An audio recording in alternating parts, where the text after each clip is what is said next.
Sir आप लोगों को नहीं लगता है कि सारे सवालों का मैक्सिमम सवालों का आप लोग जवाब दे देते हैं कि हम लोग सरकार में नहीं हैं, सरकार को हम लोग चला नहीं रहे हैं, जबकि आप लोग बिहार में हैं?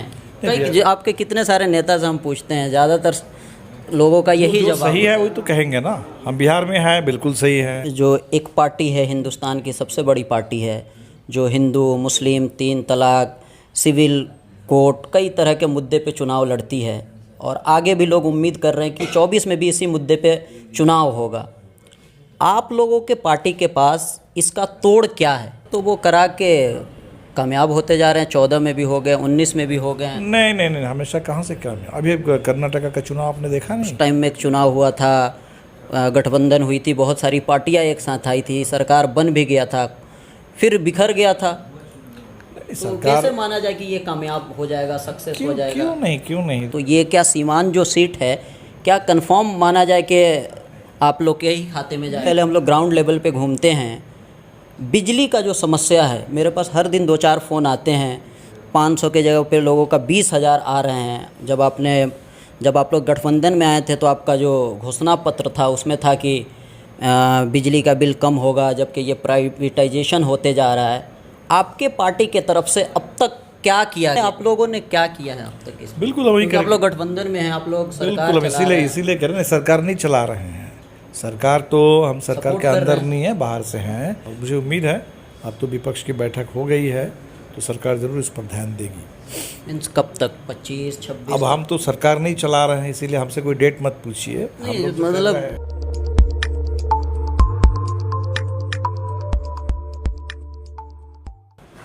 सर स्वागत है हमारे चैनल पर। जो भी ये सर आज का जो प्रोग्राम था, तो इसका क्या उद्देश्य क्या था? ये तो कार्यकर्ताओं का कन्वेंशन था। अभी पूरे सिवान में एक अभियान चला, आगे भी और अभियान चलने हैं। और देश की जो परिस्थिति है देख रहे हैं, तो हम लोग चर्चा किए परिस्थिति को लेकर। और सिवान में क्योंकि पार्टी के लिए महत्वपूर्ण इलाका है, 2 हमारे विधायक हैं यहाँ, तो आगे सामने चुनाव भी है, उसके लिए भी तैयारी करनी है। इन्हीं सवालों को लेकर बात हुई। मतलब मीन्स जो गठबंधन की तरफ से टिकट होगा, तो ये क्या सीमान जो सीट है, क्या कंफर्म माना जाए कि आप लोग के ही खाते में जाएगा? ये कंफर्म अभी तो कोई सीटों को लेकर बात नहीं हुई, लेकिन ये निश्चित तौर पर हमको तैयारी करनी चाहिए। इसीलिए हमारी पॉलिसी तो ये है कि जहाँ जहाँ पहले भी लड़ते रहे हैं सिवान, आपको याद है 99 के चुनाव में हम लोग यहाँ दूसरे पोजीशन पर थे सिवान में, और लगातार यहाँ लड़ते रहे हैं, 6 वोट लाते रहे हैं। तो जाहिर सी बात है कि सिवान में माले की जिम्मेदारी बनती है कि हम तैयार रहे चुनाव के लिए। शेष तो बाकी महागठबंधन में बातें होंगी और वहाँ से तय होना है। ये तो एक हो गया, लेकिन अभी सबसे पहले हम लोग ग्राउंड लेवल पे घूमते हैं। बिजली का जो समस्या है, मेरे पास हर दिन 2-4 फ़ोन आते हैं। 500 के जगह पे लोगों का 20,000 आ रहे हैं। जब आप लोग गठबंधन में आए थे तो आपका जो घोषणा पत्र था उसमें था कि बिजली का बिल कम होगा, जबकि ये प्राइवेटाइजेशन होते जा रहा है। आपके पार्टी के तरफ से अब तक क्या किया गया है? बिल्कुल इन सवालों पर लेकर के देखिए, बिजली बिल बहुत जगह तो कहीं फर्जी बिल भी है और कुछ रेट में भी मान लीजिए बढ़ोतरी है। इन सवालों को लेकर के महागठबंधन में भी बात हुई, नीचे भी जहाँ भी कोई बिल में गड़बड़ी है उसको लेकर आंदोलन हो रहा है। और ऐसे कुछ मुद्दे ज़रूर है, बिजली बिल का सवाल है, शिक्षकों के नियुक्ति पर सवाल है, जिन सवालों पर बिहार में लोगों में काफ़ी नाराज़गी है। तो हमने महागठबंधन में भी बात की और सरकार से भी हम लोगों ने कहा है कि इस पर पुनर्विचार किया जाए। तो मतलब बहुत लोग परेशान हैं सर। आप लोगों ने क्या किया है अब तक इसमें? बिल्कुल आप लोग गठबंधन में हैं, आप लोग सरकार बिल्कुल इसीलिए कह रहे हैं, सरकार नहीं चला रहे हैं। सरकार तो हम सरकार के अंदर नहीं है, बाहर से हैं। और इसीलिए हमने कहा कि लोगों की जो भी परेशानी है, तो लोगों की परेशानी को लेकर हमने इसीलिए कहा था कि हम ब्रिज का काम करेंगे। जनता के जो भी सुख दुख है, जनता के सवाल है, आंदोलन है, हम उसको सरकार तक पहुंचाएंगे। और इन तमाम सवालों पर महागठबंधन में भी बार बार बात हुई है।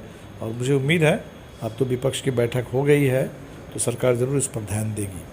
मीन्स कब तक? 25-26? अब हम तो सरकार नहीं चला रहे हैं, इसीलिए हमसे कोई डेट मत पूछिए। मतलब जी, हम लोग जो कर रहे हैं हम उसके बारे में आपको जानकारी दे रहे हैं कि निश्चित तौर पर सरकार इन तमाम सवालों पर फिर से विचार करे और लोगों की परेशानी कम करे।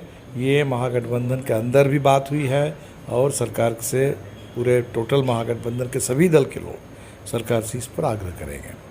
सर, आप लोगों को नहीं लगता है कि सारे सवालों का, मैक्सिमम सवालों का आप लोग जवाब दे देते हैं कि हम लोग सरकार में नहीं हैं, सरकार को हम लोग चला नहीं रहे हैं, जबकि आप लोग बिहार में हैं?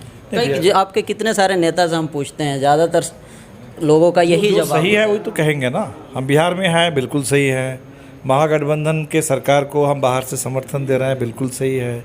लेकिन सरकार चलाना जो आप काम कह रहे हैं वो हम नहीं कर रहे हैं। इसीलिए हम कह रहे हैं कि सरकार चल रही है ज़रूर, और सरकार के मंत्रिमंडल में हम लोग नहीं हैं। और जहाँ भी जिस सवाल पर, चाहे राशन के मसले पर कहीं हो, बिजली के सवाल पर हो, शिक्षकों के सवाल पर हो, जहाँ भी लोगों की कोई नाराज़गी है, सवाल है, तो हम उस पर सरकार से बात करते हैं। अच्छा, अभी जो विपक्ष को एकजुट करने के लिए नीतीश कुमार की तरफ से जो बैठक रखी गई थी, क्या ये कामयाब होगा? आपको क्या लगता है? बिल्कुल, हमें लगता है कि आगाज़ तो अच्छा हुआ, और आगाज़ जब अच्छा होता है तो लोग उम्मीद करते हैं कि अंजाम भी अच्छा होगा। उस टाइम में एक चुनाव हुआ था, गठबंधन हुई थी, बहुत सारी पार्टियां एक साथ आई थी, सरकार बन भी गया था, फिर बिखर गया था। तो कैसे माना जाए कि ये कामयाब हो जाएगा, सक्सेस हो जाएगा? क्यों नहीं। देश में जैसे जैसे परिस्थिति आती है तो कभी सरकार तो मान लीजिए कम समय चल सकती है, लंबा समय चल सकती है। अभी आप मोदी जी की अगर बात करेंगे तो एनडीए की सरकार चला रहे हैं, तो आप याद करिए कि वाजपेयी जी ने भी कभी 13 दिन की सरकार चलाए हैं, कभी 13 महीने की सरकार चलाए हैं। तो हमेशा कोई ज़रूरी नहीं है कि कोई सरकार 5 साल चली जाएगी।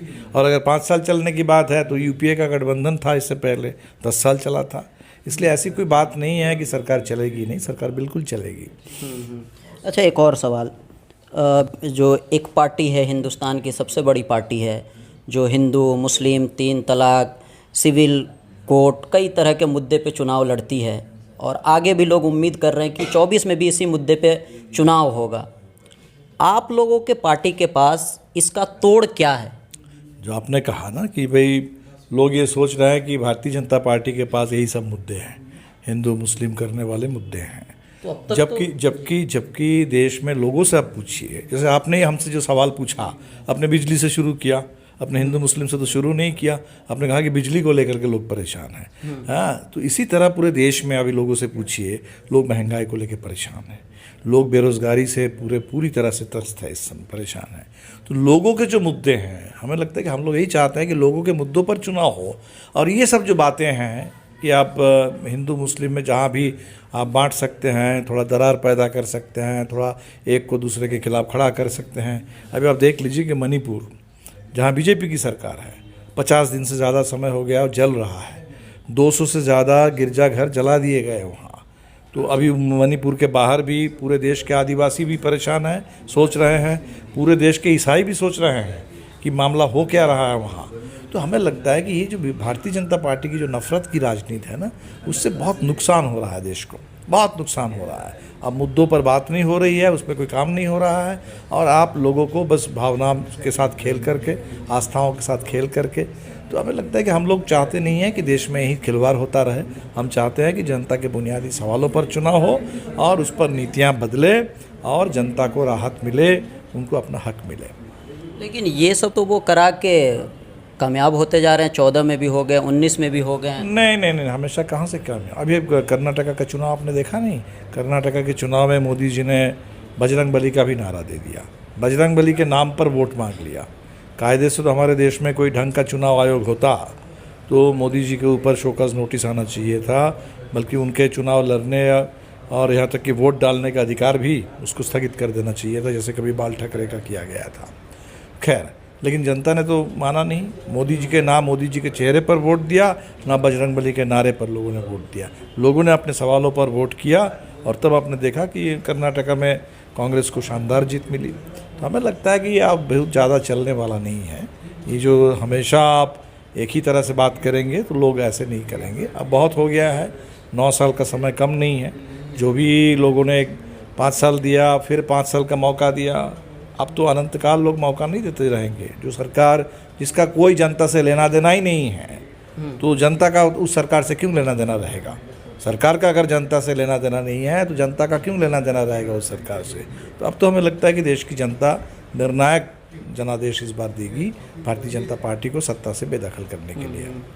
सीवान में आए हैं, लास्ट में जो भी इस वीडियो को देखेंगे, लोकल जो यहाँ के लोग हैं उनको आप क्या पैगाम देंगे, संदेश देंगे? नहीं, संदेश तो जैसे हमने कन्वेंशन में भी कहा, देखिए 2020 के चुनाव में सिवान की जनता ने माले का साथ दिया, महागठबंधन का साथ दिया, हमारे विधायक हैं। तो एक तो हम जनता से भी हम कहते हैं कि हमारा काम है जनता की उम्मीदों पर खड़ा उतरना, जो उनका साथ मिला है उस हिसाब से जनता के साथ खड़े रहना। अगर इसमें कहीं भी हमसे कोई कमी हो रही है तो हम इससे भी जनता से मांगते हैं कि आप हमें सलाह दें और बताएं। दूसरा, सामने बड़ा चुनाव है जो 2024 का चुनाव आने वाला है, जो सिर्फ सिवान के लिए नहीं पूरे देश के लिए निर्णायक चुनाव है, क्योंकि लोकतंत्र खतरे में है। अभी जो दरौली में सतदेव जी के यहाँ अम्बेडकर की मूर्ति लगनी थी, अब आप समझ लीजिए कि मूर्ति लगने से पहले चबूतरा को बुलडोज़र से तोड़ दिया जाना कितनी बड़ी बात है। बाबा साहब अम्बेडकर की मूर्ति लगनी है, संविधान लिखने वाले बाबा साहब अम्बेडकर हैं, पूरे देश में अधिकार की बात करने वाले, दलितों के लिए, तमाम दबे कुचले लोगों के लिए अधिकार की दिशा देने वाले अम्बेडकर, उनकी मूर्ति को लगने से पहले ना लग सके इसके लिए अब चबूतरा को तोड़ दे रहे हैं। तो ये जो अगर जहाँ सरकार का अगर ऐसा रुख है, प्रशासन का, जगह जगह पूरे सिवान में और पूरे बिहार में कहीं मदरसा जलाया जा रहा है, कहीं अम्बेडकर की मूर्ति तोड़ी जा रही है, तो ये जो उन्माद उत्पात का माहौल, जबकि बीजेपी अब सत्ता में नहीं है, सत्ता से बेदखल होने के बाद भी पूरे बिहार को अस्थिर करने के लिए कोशिशें हो रही हैं। तो ऐसे में बिल्कुल ज़रूरी है कि जो 24 का चुनाव है उसको जनता एक निर्णायक चुनाव बना दे और ये उन्माद उत्पात की ताकतों को शिकस्त दे और देश को सही रास्ते पर, संविधान के रास्ते पर, लोकतंत्र के रास्ते पर हम आगे बढ़ाने का काम करें।